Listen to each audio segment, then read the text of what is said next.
คลิปนี้เรามาอยู่กันกับพีสแกนไฮเปอร์ไลท์นะครับไมมอสส่งมาให้ผมทั้ง2สีเลยพร้อมกับดองเกิล 8K ก่อนอื่นเรามาแกะกล่องกันก่อนดีกว่าของข้างในกล่องนอกจากตัวเมาส์จะมีดองเกิล 1K สายคู่มือแล้วก็ฟีด2ชุดนะครับเป็นฟีดเต็มกับฟีดมุมเมาส์ตอนแรกเขาจะยังไม่ติดฟีดมาให้นะครับด้านใต้จะมีอีกปุ่มหนึ่งมาให้ด้วย default เป็นปุ่มเปลี่ยน DPI ผมจะติดฟีดมุมให้ตัวสีดำและฟีดเต็มให้ตัวสีขาวจากที่ลองชั่งน้ำหนักออกมาตัวสีขาวที่ติดฟีดเต็มจะหนักอยู่ที่41 กรัมส่วนตัวสีดำที่ติดฟีดมุมจะหนักประมาณ40 กรัม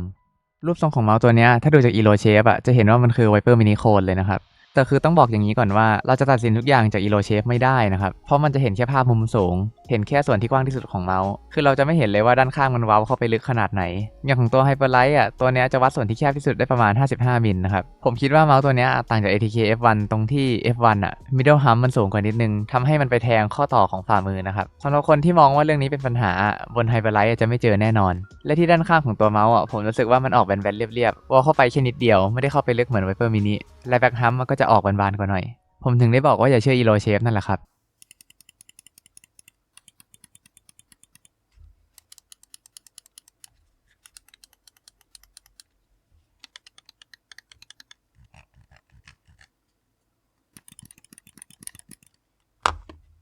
สวิตช์คลิกจะใช้ Omron Optical เหมือนเมาส์ตัวอื่นในช่วงนี้ส่วนปุ่มข้างใช้ของ TTC ไม่ได้ระบุรุ่น Score Wheel จะเป็น TTC Go แบตเตอรี่250มิลลิแอมป์ถ้าใช้ polling rate 1K เล่นวันละ 7-8 ชั่วโมงอยู่ได้5วันสบายๆนะครับแต่ถ้าเปิด 8K อย่างที่รู้กันไม่เกิน2วันหมดแน่นอนเซนเซอร์ได้3395อันนี้หลายๆคนอาจจะไม่พอใจเท่าไหร่เพราะตอนนี้เซนเซอร์ตัวท็อปสุดในตลาดจะเป็น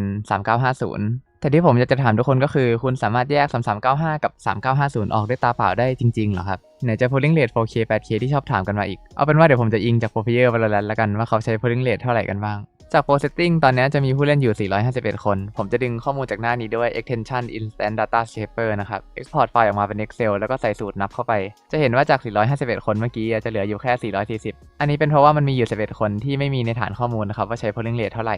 สรุปออกมาจะได้ประมาณว่า 75% ของโปรจะใช้ 1K กันอยู่ที่เหลือจะใช้อย่างอื่นอันนี้อาจจะเพราะว่าโปรอาจจะไม่อยากปรับตัวก็ได้เพราะว่าเวลาเราเปิด 4K ขึ้นไปการรับส่งข้อมูลมันจะถี่ขึ้นมากทำให้ความไวเมาส์มันจะช้าลงอาจจะทำให้ต้องหาเซตเมาส์ใหม่นะครับเราต้องถามกับตัวเองด้วยว่ามันมีประโยชน์ขนาดนั้นจริงๆใช่ไหมแลกกับการที่เมาส์แบตหมดไวขึ้นและกิน CPU มากขึ้นจน FPS สามารถดรอปได้คือผมใช้จอ360 Hz นะครับผมยอมรับว่าเปิด 8K มันสมูทขึ้นจริงแต่มันก็ไม่ได้ช่วยให้ผมเล่นดีขึ้นนะทุกคนอีกเรื่องนึงเพิ่มเติมคือ3395ปกติใช้ได้แค่ 4K นะครับถ้าเปิด 8K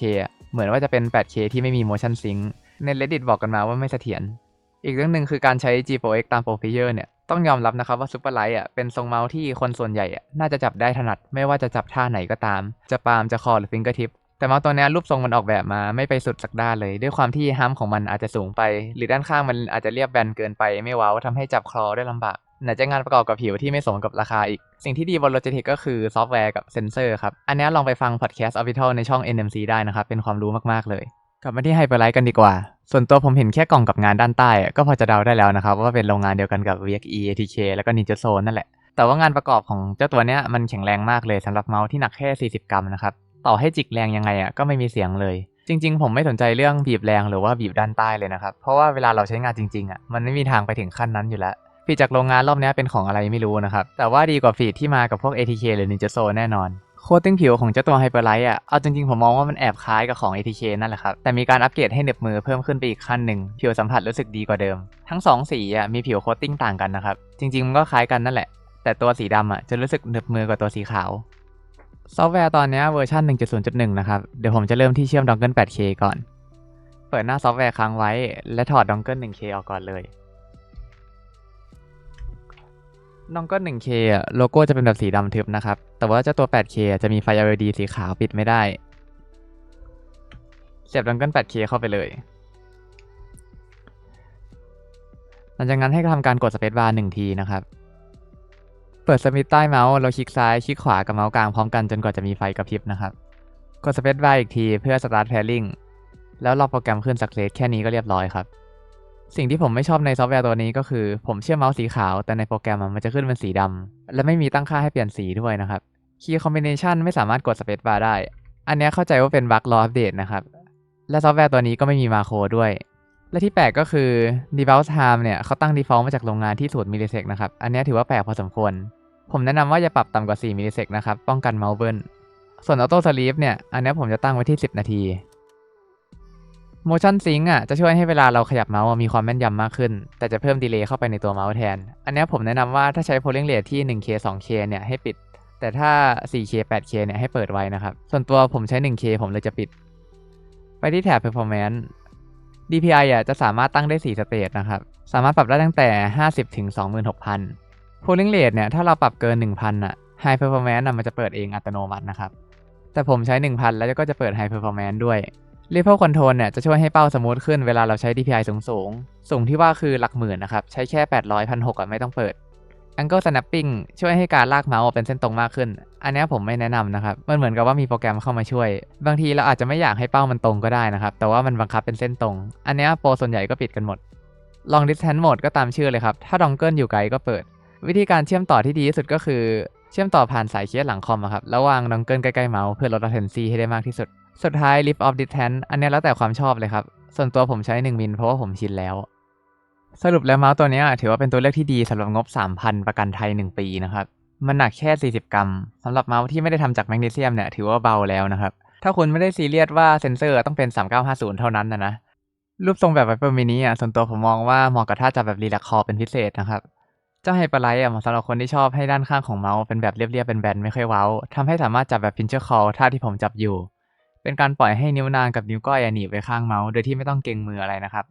ส่วนนิ้วโป้งปล่อยฟรีได้เลยจะปล่อยปาล์มหรือจิกก็ได้ขนาดมือของผมมันจะอยู่ที่19คูณ10.5 เซนผมเลือกใช้ Hyperlight สีดำเพราะว่ามันหนึบมือกว่าและติดฟีดมุมไว้ด้วยข้อเสียเดียวของเมาส์ตัวนี้ก็คือสีดำจะติดรอยนิ้วมือง่ายไปหน่อยแต่สีขาวจะไม่ติดรอยนิ้วมือเลยนะครับแต่ส่วนตัวผมไม่ได้ซีเรียสเรื่องนั้นและเมาส์ตัวนี้ก็กลายเป็นเมาส์ประจำที่ผมใช้เป็นที่เรียบร้อยแล้วเพราะว่ามันทำให้ผมโซโล่ขึ้น Immortal 3ได้ภายในวันเดียวชนะ7ตารวดจริงๆมันไม่เกี่ยวหรอกทุกคนผมแค่ดวงดีเฉยๆอีกใจนึงก็คือผมเบื่อสภาพ PM1 แค่นั้นแหละผมรู้สึกว่าเมาส์ทรงมือขวาเวลาเราฟิกซ้ายขวามันรู้สึกว่าระยะไม่เท่ากันนะครับ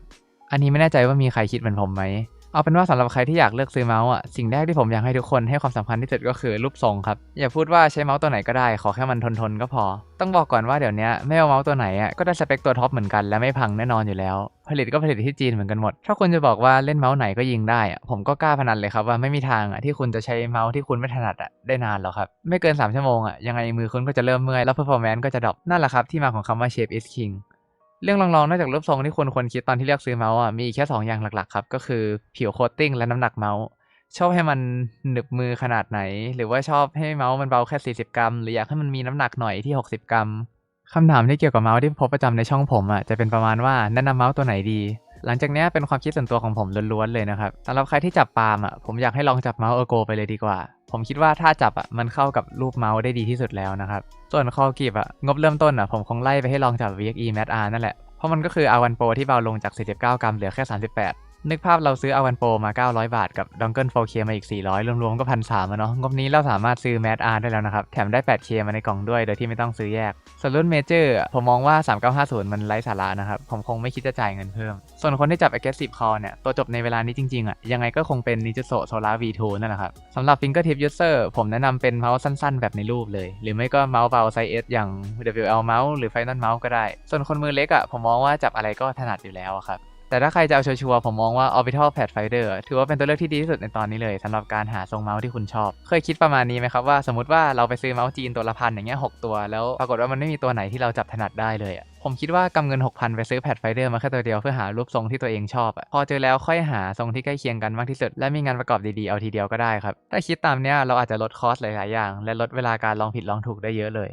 ส่วนใครที่อยากให้แนะนำเมาส์ลองเข้ามาในดิสแล้วก็ดูที่ question ก่อนนะครับมีโพสต์หนึ่งที่ผมทำไว้คือผมอยากให้บอกงบท่าจับขนาดมือเมาส์ที่ชอบเมาส์ที่เกลียดแล้วก็เมาส์ที่ใช้อยู่ถ้าตอบหมดอาจจะมีคนในดิสหรือว่าผมเองมาช่วยเลือกเมาส์เป็นเพื่อนครับสำหรับคลิปนี้ก็ไม่มีอะไรแล้วไว้เจอกันใหม่คลิปหน้าครับบาย